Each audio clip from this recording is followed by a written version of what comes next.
It was like the Las Vegas of today, or the Amsterdam. It was almost like a little red light district. There was buildings with little rooms, each with its own bed. So the city of Pompeii definitely enjoyed their erotic playtime. And in fact, there was at one point when someone discovered part of Pompeii and revealed all these erotic frescoes, they decided to rebury it because they were like, that is not appropriate, and they reburied it. So definitely so much history, and it's so interesting to see.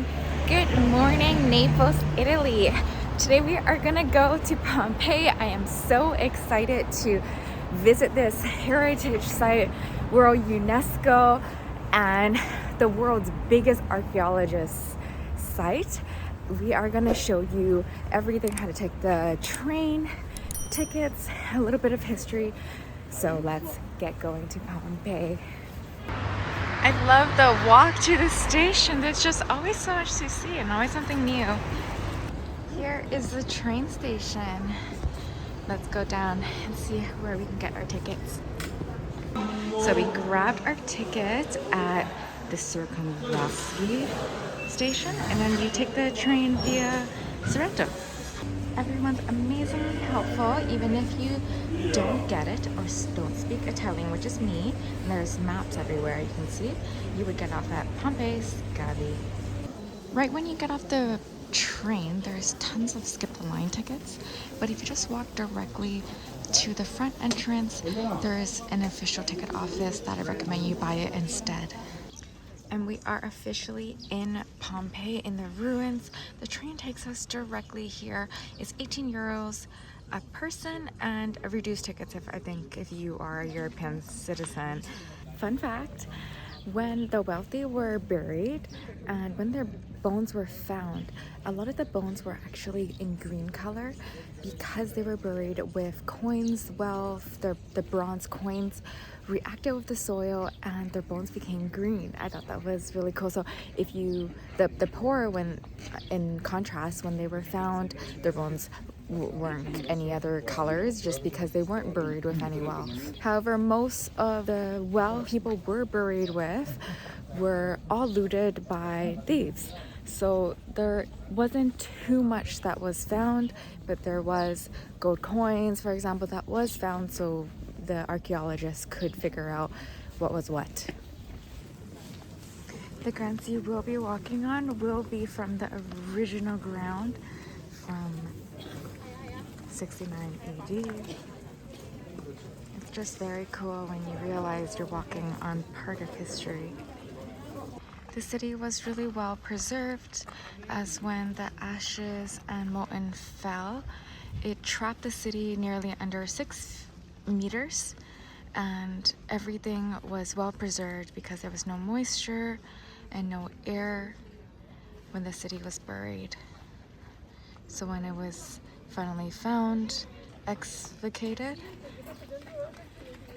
you can see that a lot of the bodies and the buildings were preserved really well. There are lots of baths you can find along the ruins of Pompeii, and not only were they used to cleanse and hygiene for people, but they were also used to meet and socialize. You can probably finish the Pompeii in a few hours. There's options for guided tours, and also you don't have to feel so pressured for that.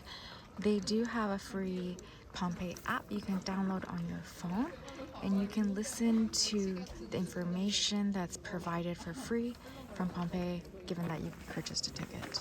When Mount Vesuvius erupted, the day before, actually, the people of Pompeii were celebrating a holiday to celebrate something similar to the god of fire. So when they may have heard warnings and tremblings of Mount Vesuvius, they just maybe have thought that the god was just excited and honored that they were celebrating.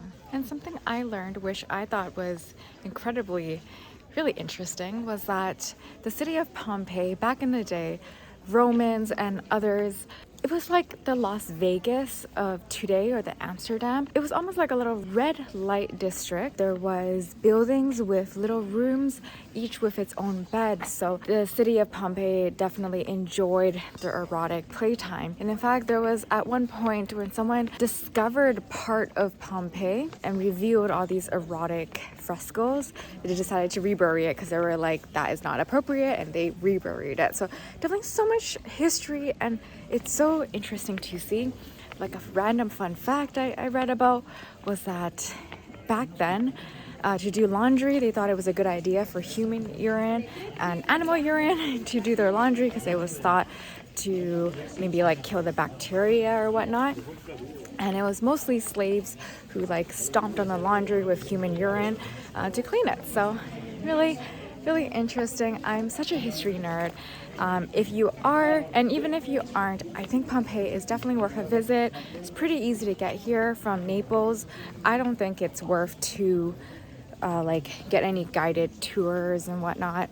But if you are short on time, maybe it could be worth it. The metro ticket just to get here from Naples was just €3 one way and then €3 back. So nothing too bad. I think it's quite worth it to make this trip here, especially if you are already in Naples. So I'll show you a little bit more of the town, and I hope you enjoy.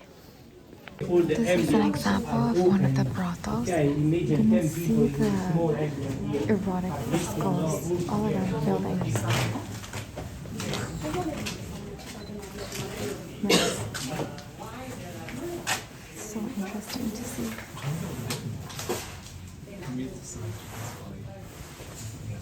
Look at this.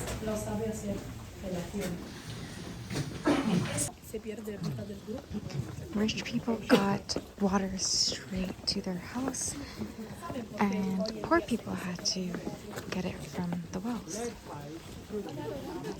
That arrow, for example, is an arrow pointing towards down that street where it showed there was prostitutes. It's one of the world's first street signs.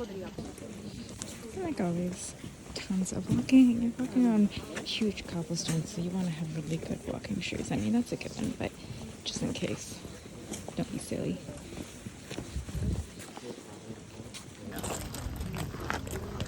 The Amalfi Coast is just right along that coast over there you can see in the foreground.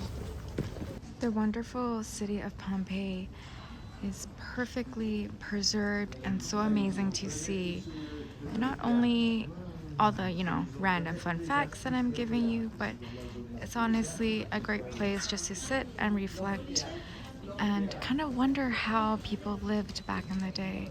I'm so excited for you to explore this. If you are having a chance to visit, I highly recommend it. And I'm sure you'll have an amazing time here. It's one of the most renowned areas in Italy. This is the amphitheater. This was one of the first ones built. It could, at its glory days, sit up to 20,000 people.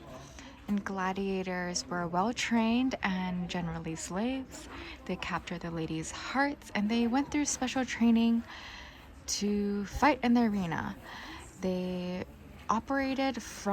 games operated from about February to July, also during holidays and special occasions. Imagine being a spectator here and just staring down at this.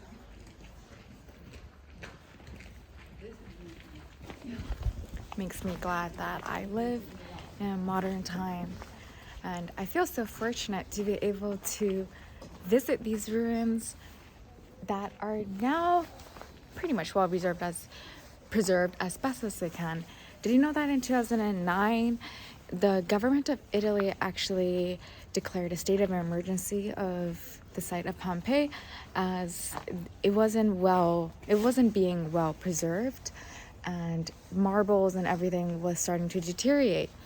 So it took about 1 year for that state of emergency to last, and they rebuilt and kind of re-preserved this area so it would last. Interesting.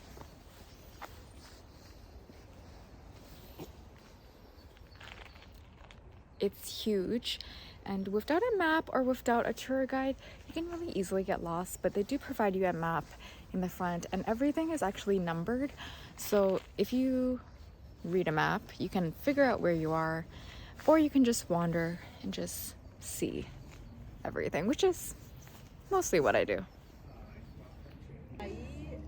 This was most likely an oven. There was 12 bakeries that were found around the city of Pompeii, where milling and baking were done in the same area. Oh, this is super cool. This is where they ate out. So kind of like a restaurant that we would consider today. You can see a little bit more of the erotic fresco here.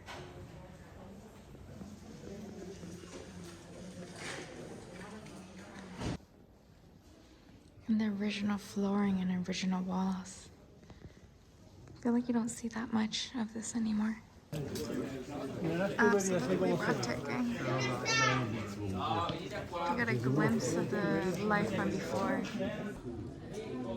Even the flooring of the more prestigious houses are amazing to depict scenes.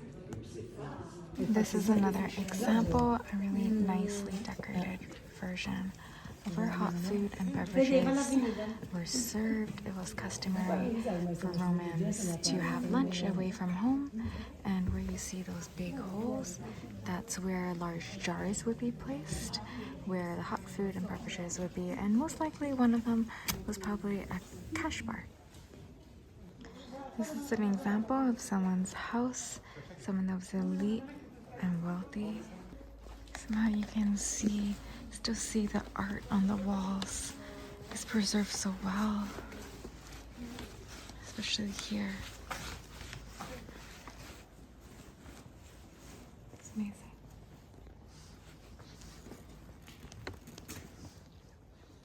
And the statues are replica copies.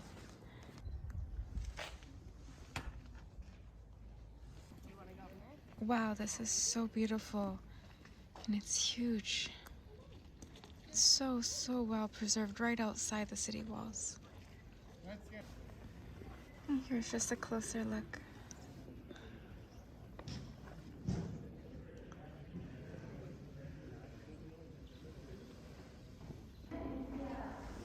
The amphitheater. This is the inside of the amphitheater. A lot of the steps or benches are covered with grass. This is a true amphitheater. At one point could house more than 20,000 people. This is really cool.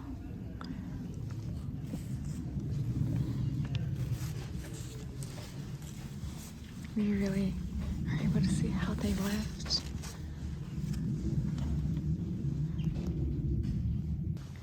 This is a villa. There's baths, complex rooms.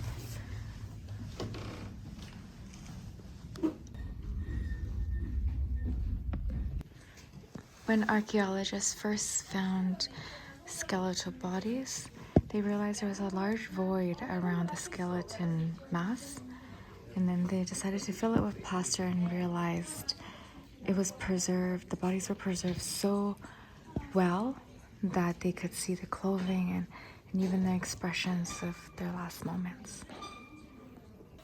Usually the areas they would serve hot food were richly decorated. If you want to take a closer look at the decorative fresco, they do have a permanent exhibition that's indoors that they've collected a couple of very well preserved pieces that you're able to see. Definitely check out this portion as well. Some of it is absolutely fascinating. I'm loving this table leg. It's almost frightening how real this feels. Some of these are copies of plaster. This is a horse and it's a copy.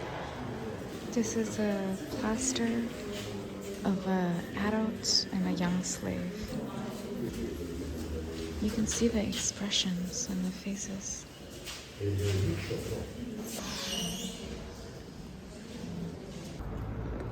is the sign that you should follow to look at all of those casts and remains from Pompeii. I'm so excited to share this journey with you. And if you are a trip preparator like I am, you would have tried to buy the tickets before you even got to Italy, but you do not have to buy the train tickets in advance. They're only €3 and you can go at any time. It's no reserved tickets, time, seats, none of them like that. So you can go and come and there'll be plenty of seats. So definitely, there's like standing room as well, so you don't have to be purchasing the ticket beforehand. So it makes it really easy for you. So you're more flexible on the schedule of when you leave and come. And they're only about like 15 to 30 minutes maximum on wait time. So definitely pretty flexible on the train times there. I'll see you soon in my next video. Bye, loves.